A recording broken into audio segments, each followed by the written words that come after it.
Marcus Crassus was the richest man in Rome, and his arrogance led him to take on the kingdom of Parthia. He lost spectacularly, and what they did to his body after was both gruesome and ingenious. Some say that history is written by the victors, and sometimes the victors get to brag about just how badly their enemies screwed up. For whatever reason, these 25 battles and campaigns turned into legendary disasters that are forever etched in stone by the winning side. Although Hannibal had won incredible victories against Rome, he was unable to conquer them completely, and Rome learned from its mistakes. In 202 BC, an army under Publius Scipio sailed to northern Africa to attack Carthage directly. Hannibal was quickly brought in to stop the Romans, meeting them at Zama. He relied on his elephants and cavalry to once again defeat the Romans, but Scipio used several tricks to render the elephants useless. He'd also recruited Numidian cavalry, meaning that Hannibal's advantages vanished. Scipio earned much praise for defeating this hated enemy of Rome, earning the title Africanus for his efforts. By 480 BC, the Persians had invaded Greece, and their fleet had the Greeks on the run after the Battle of Artemisium. So it seemed like the war was won, even as the Persian fleet was lured into the narrow straits of Salamis by Themistocles and an outnumbered Greek fleet. However, the large number of Persian ships got in the way of each other, while the Greek ships formed up and took advantage of the confusion to destroy their enemies. It was the turning point of the Second Persian invasion, and saved Greece from being completely overrun. It's the ultimate story of immortalized British heroism. The French have fewer reasons to remember 1415's Battle of Agincourt. While numbers are disputed to this day, all agree that the French outnumbered Henry V's small army, which was mostly made of longbowmen. The nobles and knights in the French army considered themselves far superior fighters, only to find themselves charging uphill into a cloud of arrows. Henry's use of a defensive high ground and long-range missiles toppled the French from their place as masters of the medieval battlefield. In August 216 BC, a Roman army of 80,000 confronted 50,000 Carthaginians and their allies on the field of Cannae. Numbers and history would have given the favor to the Romans, but Hannibal isn't known as one of the greatest military commanders of history for nothing.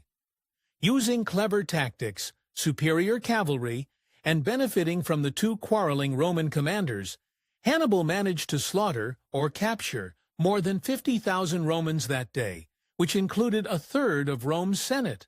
This was one of the worst defeats Rome ever suffered, annihilating the bulk of its army in a single day.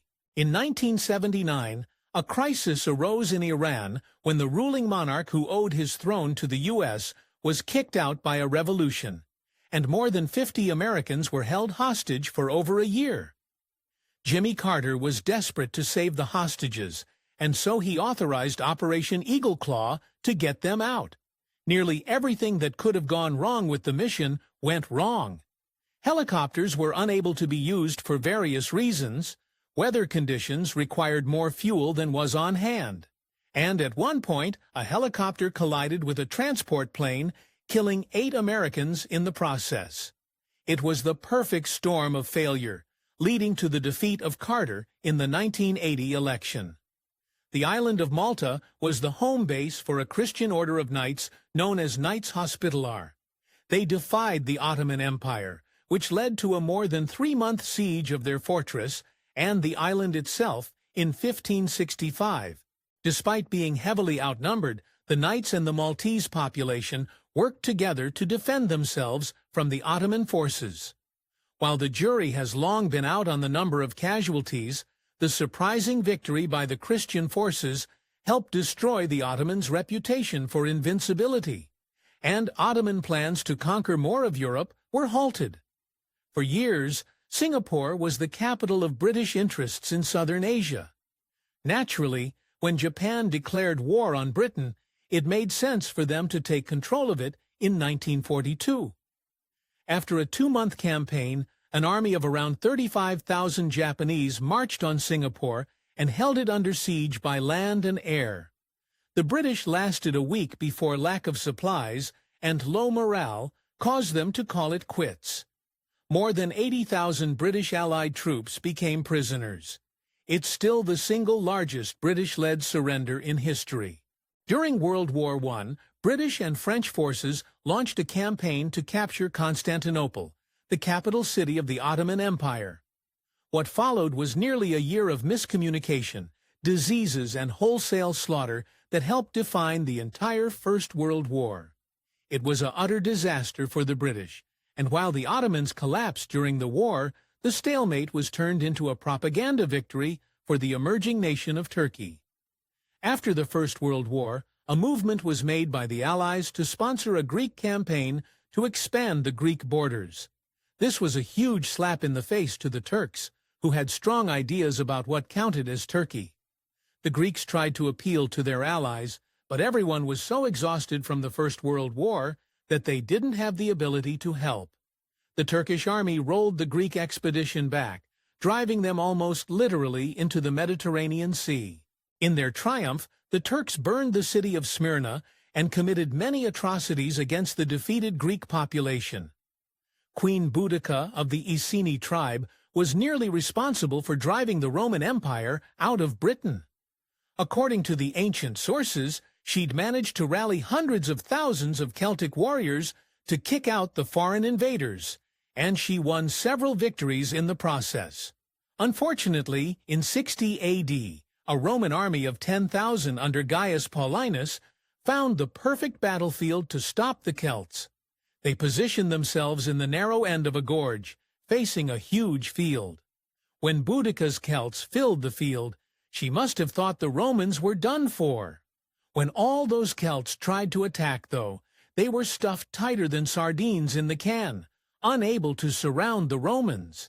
Sources say the Romans massacred nearly 100,000 Celts that day, including Boudica herself.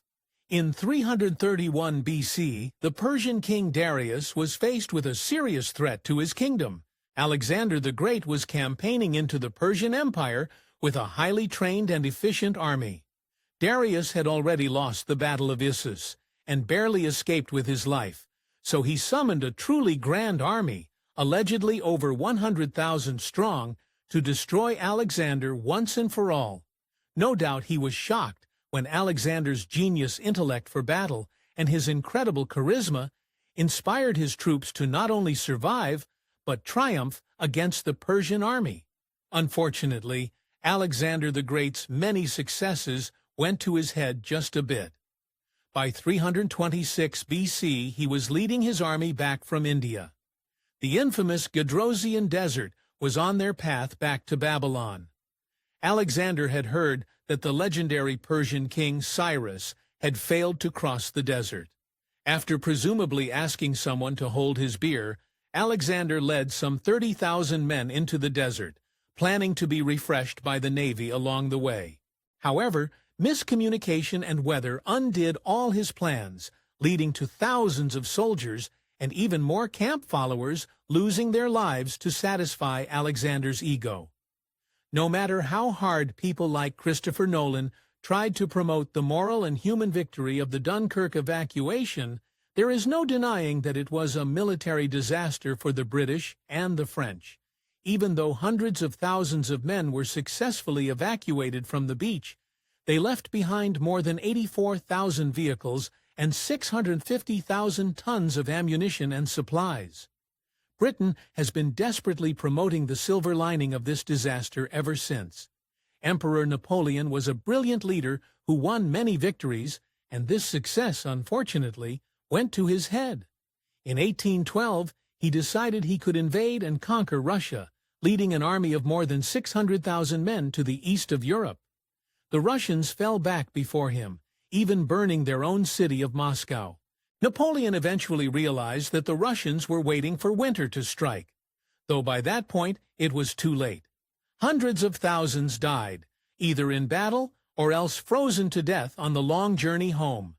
It turned Russia into a punchline for would-be conquerors, though some people still needed to see the joke play out firsthand. When Spain attempted to invade England in 1588 to overthrow the Protestant ruler, Elizabeth I, they must have been convinced they were making history. Make it, they did, but not in the way they expected.